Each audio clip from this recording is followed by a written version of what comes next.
Ed, you know, we've been highlighting some of the cool, funny, fun stories that we've come across on the internet. Well, this one is just plain cool. So you've taken a drive down Montana Avenue, right? Sure. Okay, so along the train tracks, it is what it is. You know what I mean? You kind of just take it for what it is there. And you see a lot of trash. And Yeah. I just always thought, oh, that's just part of it.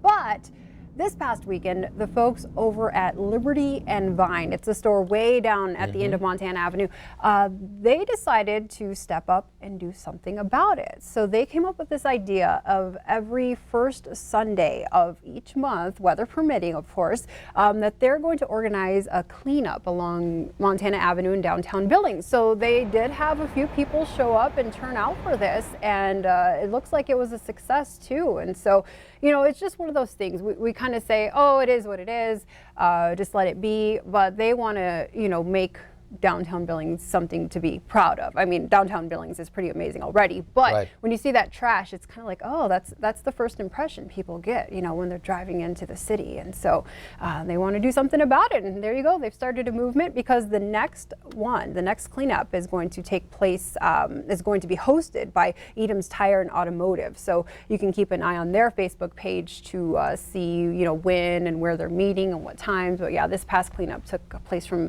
8 to 10 in the morning. Just 2 hours of your time, and they made a big difference. That's for sure. That's really cool. Yeah, you know? it is, right? That's I a great, you know, in in a street that's been developed as much as that. It's got so much history as Montana. But then on the one side of the street for a good stretch, you've got fence and you've got garbage. So make it look as good as the other side of the street. Right, and it all blows. You know, the fence is stopping it right there. Yeah, it's going to happen, but why not pick it up? You know, not my garbage, but no, you can do something about it, and they have. So. Especially with as much as the wind's been blowing here recently, that's really caused a lot of the problems.